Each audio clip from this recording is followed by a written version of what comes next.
Riveting में हमारा किस तरीके से क्वेश्चन आएगा पेपर में पढ़ के दिखा देते हैं। ड्रा द स्केच या फिगर या डायग्राम ऑफ सिंगल रिवेटिंग लेप joint for 9 mm thickness plate, यानी एक सिंगल रिवेटिंग लेप जॉइंट बनाना है, वो भी 9 mm मोटी प्लेट के लिए।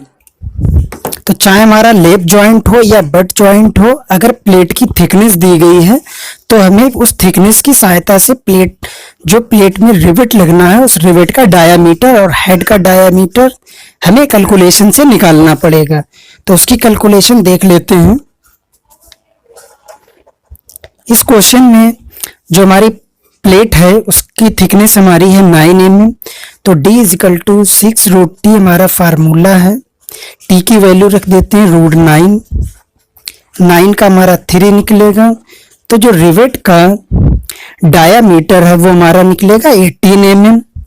रिवेट का जो हेड होता है, हेड का डायामीटर होता है 1.6 इंटू d, यानी 1.6 इंटू 18 16 की मल्टीप्लाई हम लोग कर लेंगे तो ये हमारा 288 आ जाएगा। एक के बाद पॉइंट है तो पॉइंट लगा दिया। तो इस वैल्यू को कैलकुलेशन के लिहाज से 28 mm ही रख लेते हैं, 0.8 mm को छोड़ देते हैं। उसके बाद हमारा आता है जो रिवेट का हेड का डायामीटर है उसकी हाइट कितनी है, h = हमारा होता है 0.7d, यानी 0.7 ऐसे रहेगा। d की वैल्यू 18 है, 18 7 126, तो ये 12.6 आया। तो कैलकुलेशन के लिहाज से इसको हम लोग 12 mm मान लेते हैं। उसके बाद जो हम लोग रिवेट प्लेट में लगा रहे हैं वो रिवेट किनारे से कितना दूरी है, यानी मार्जिन, m = 1.5d होता है। तो 1.5d हमारा 18 है।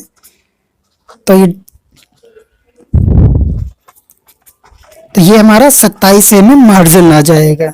कैलकुलेशन यहाँ पर ऐसे हुआ, 1.5 इंटू 18 को 2 इंटू 9 लिख लिया, तो 15 दूनी 30 होता है, यानी 1.5 का डबल 3 और ये 9, तो ये 27 हमारा हो गया। कि यहाँ पर हम लोग बना रहे हैं लेप जॉइंट।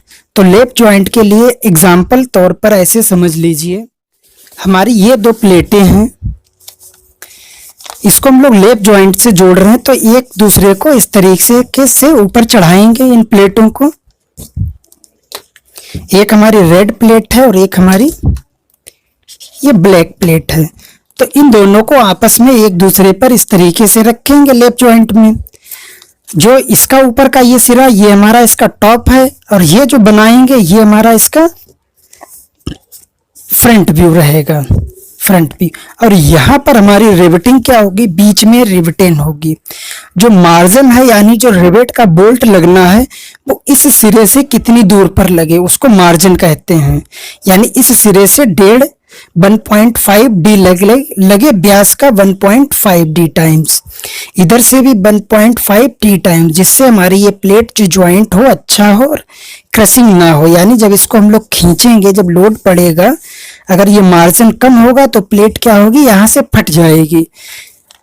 जब ऐसे होगा, लोड खींचेगा इधर को, तो प्लेट हमारी इधर से फट जाएगी। तो ये मार्जिन के लिए हमारा वर्क होगा।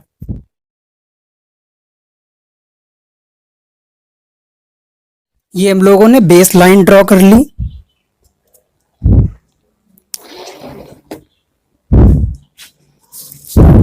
अब इस बेस लाइन पर हम लोग एक सेंटर लाइन डालेंगे। अगर डबल रिवेटिंग होगा तो 2 सेंटर लाइन पड़ेंगी, ट्रिपल रिवेटिंग है तो 3 सेंटर लाइन पड़ेंगी।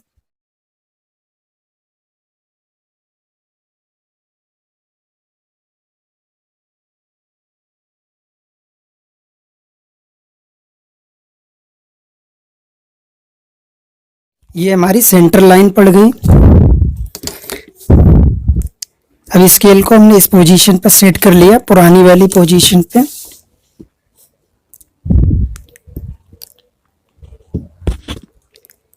यहाँ पर एक हॉरिजॉन्टल लाइन डाल दी। क्योंकि ये जो हमारा प्लेट है, प्लेट की मोटाई है 9 mm, तो 9 mm की 2 प्लेटें लगेंगी तो 18 mm। तो यहाँ पर उनका निशान लगा लेते हैं, यानी 9 mm की ये पहली प्लेट हमारी हो गई। इसका निशान 9 mm की ये पहली प्लेट हो गई और 9 दूनी 18, ये हमारी दूसरी प्लेट हो गई। तो इन दोनों प्लेटों के जो निशान हमने लगाए हैं, ये और ये, इनसे एक हॉरिजॉन्टल लाइन और इस पॉइंट से एक हॉरिजॉन्टल लाइन। अब जो हमारा रिवेट है उसका डायामीटर भी 18 mm है, तो दोनों साइड से 9 mm हम लोग मेजरमेंट ले लेते हैं, इधर से 9 और इधर से 9। स्केल को बेस लाइन पर सेट किया।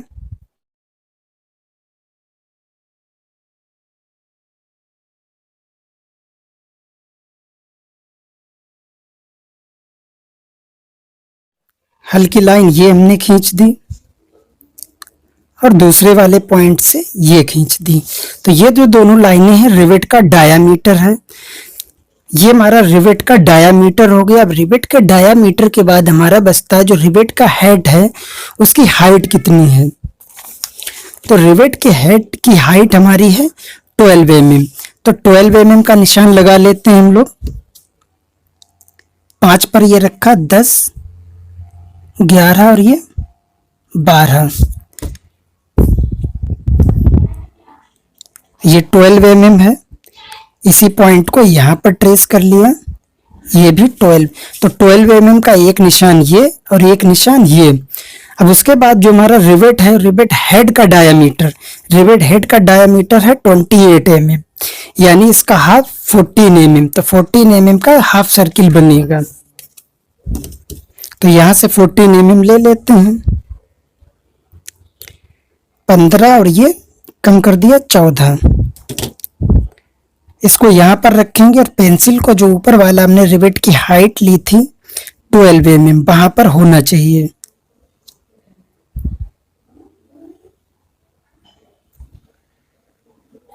तो हमारा ये सर्किल बन गया।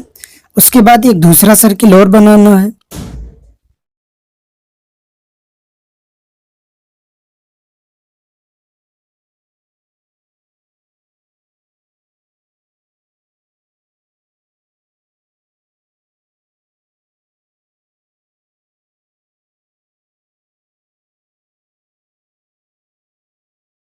तो जो हमारा जो सिंगल रिवेटिंग हो रही है, सिंगल रिवेटिंग लैप जॉइंट, तो उसका हमारा ये रिवेट हो गया।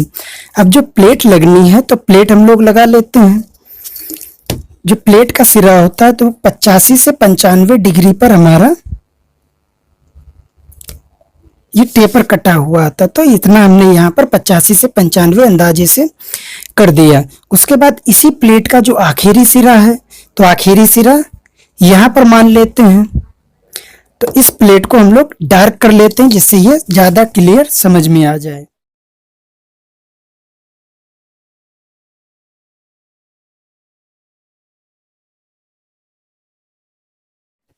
अब जो लेप जॉइंट हमारा बनेगा, क्योंकि लेप जॉइंट हमारा इस पोजीशन पर लेप होता है, तो ये ऊपर वाली प्लेट हमारी है, ये ऊपर वाली प्लेट है और एक इसके नीचे प्लेट है। तो नीचे वाली प्लेट का सिरा हम लोग आखिरी सिरा ले लेते हैं। ये हमारी नीचे वाली प्लेट का सिरा हो गया। तो ऊपर वाली प्लेट का जो सिरा आया है, कटिंग वाला सिरा, या ये कहिए जो लैप दिख रहा है ऊपर से, ये सिरा डिस्टेंस कितनी है, सेंटर से इतनी डिस्टेंस है। तो इस वाली प्लेट की भी सेंटर से इतनी डिस्टेंस, यानी ये आ गई। तो यहाँ पर इतनी डिग्री का ये एंगल हम लोग डाल लेते हैं अंदर, या सेट स्क्वायर को सेट कर लो तो एक्यूरेट पड़ जाएगा। ये हमने सेट कर लिया और निशान हमारा ये था।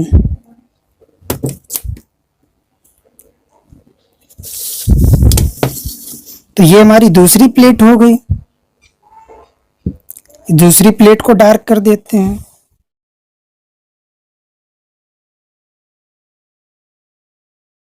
अब जो सिरा प्लेट का जितना बाहर है कोशिश करेंगे उधर भी उतना ही बाहर निकले। तो इसका निशान ये बिल्कुल लास्ट में आ रहा है यहाँ पे। तो इसको डार्क कर लिया।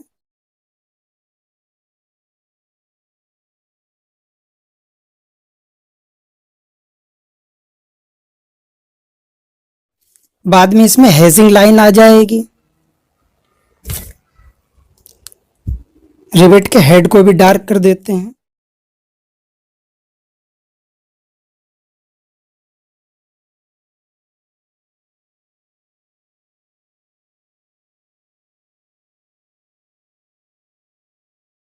इस पे हेजिंग भी दिखा देते हैं। इस तरीके से सेट कर लिया।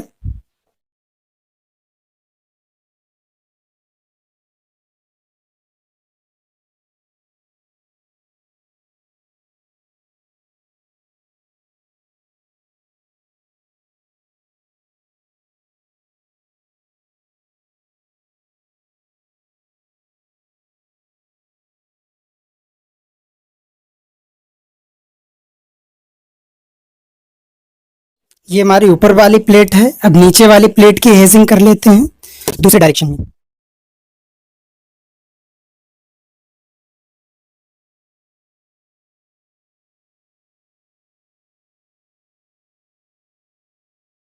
हेजिंग हमारी 30 या 45 पर डिग्री पर होगी।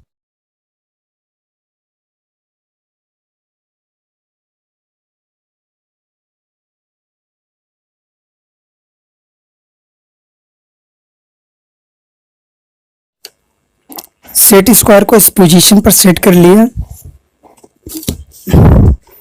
और यहां पर क्लोज करते हैं रिवेट को, प्लेटों को। क्योंकि जो मार्जिन होता है हमारा 1.5D, तो रिवेट का मार्जिन हमारा निकला था 27 mm। तो ऊपर से 27 mm की डिस्टेंस ले लेते हैं। 25, 26 और ये 27 mm। तो यहां पर इस 27 mm पर रिवेट का जो है डायामीटर है, ये हमें हिडन में एक सर्किल दिखेगा टॉप से देखने पर।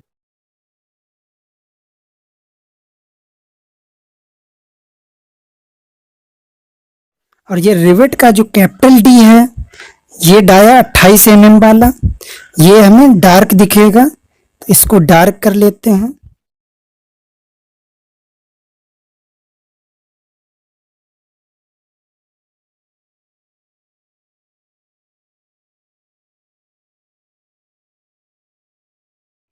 अब एक रिवेट लग गया, अब दूसरा रिवेट लगाएंगे। तो दूसरे रिवेट के लिए क्या होता है, यानी रिवेट की पिच कहिए तो P इजकल टू क्या होता है 3D। 3 ऐसे रहेगा, D हमारा 18 है, तो ये 18 3 से 54, तो ये हमारा 54 हो जाएगा। तो 54 की डिस्टेंस ले लेते हैं।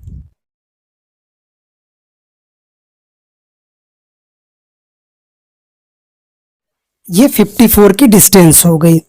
तो यहां पर एक रिवेट बनेगा, इतनी डिस्टेंस फिर से ले ली जो हिडन में आएगा।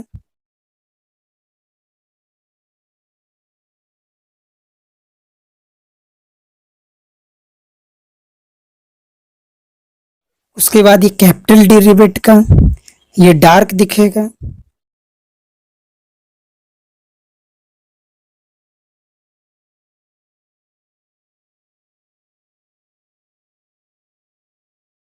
अगर हम एक रिवेट और लगाना चाह रहे हैं तो 54 mm फिर से ले लेते हैं। इन दोनों के बीच में कितना है 54। तो 54 का निशान कहाँ गया हमारा, ये गया। ये अंदर वाला रिवेट का डायामीटर, ये अंदर वाला हिडन हो गया क्योंकि ये छोटा व्यास है, में दिखेगा नहीं ऊपर से।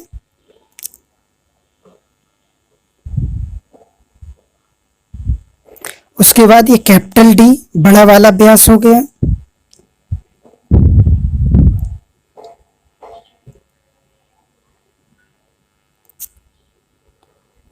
तो रिवेट में इस पोजीशन में कम से कम 3 रिवेट तो लगाने हैं। यानी लेफ्ट जॉइंट में जब हम लोग इसको ऊपर रखेंगे तो 1 रिवेट, 2 रिवेट और 3 रिवेट, ये 3 रिवेट लगने हैं। तो वो 1 2 3 रिवेट हो गए।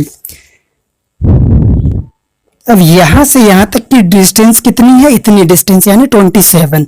तो यहां से यहां तक का ये 27 का निशान लगा लिया।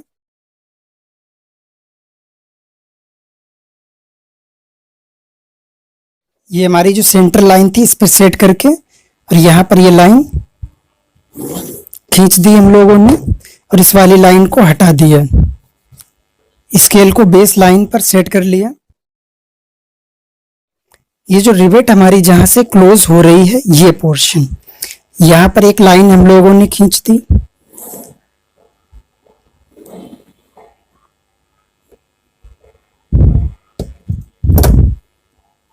उसके बाद ये एक लाइन दिख रही है, ये, इसको हम लोगों ने खींच दिया। उसके बाद ये दूसरा पॉइंट है, यहां से एक लाइन खींच दी है। तो इस तरीके से दो लाइनें पड़ गई यहां पर। ये जो हमारी है, ये नीचे वाली प्लेट है और नीचे वाली प्लेट के ये दो सिरे हैं, तो ये दोनों सिरे हिडन में आएंगे।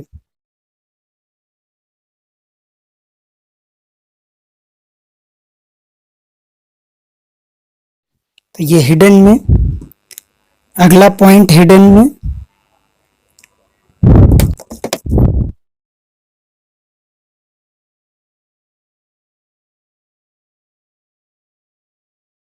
उसके बाद ये जो ऊपर वाली प्लेट है, उसका आखिरी सिरा ये है, तो इसके पॉइंट नीचे ड्रॉ कर लेते हैं।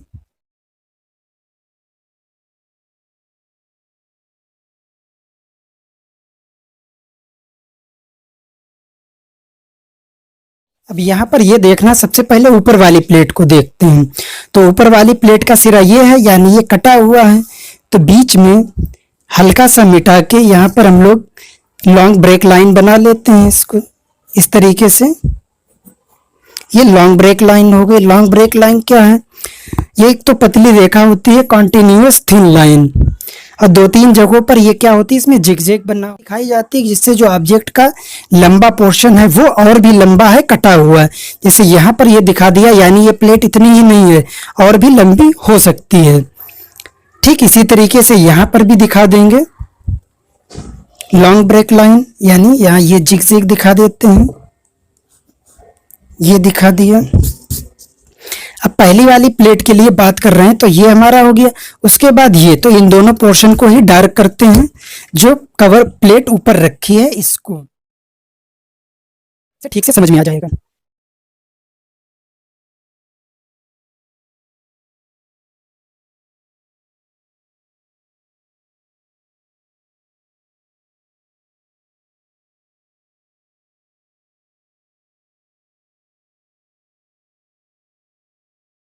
तो ये हमारी पहली प्लेट ऊपर वाली कंप्लीट हो गई। अब बची नीचे वाली प्लेट।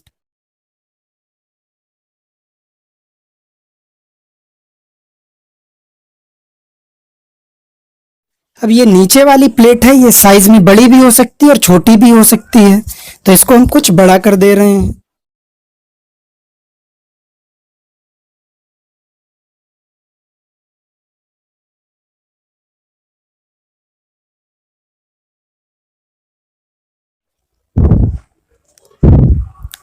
यहाँ पे हमने कुछ बड़ा कर दिया। इन हिडन लाइन को डार्क कर लेते हैं।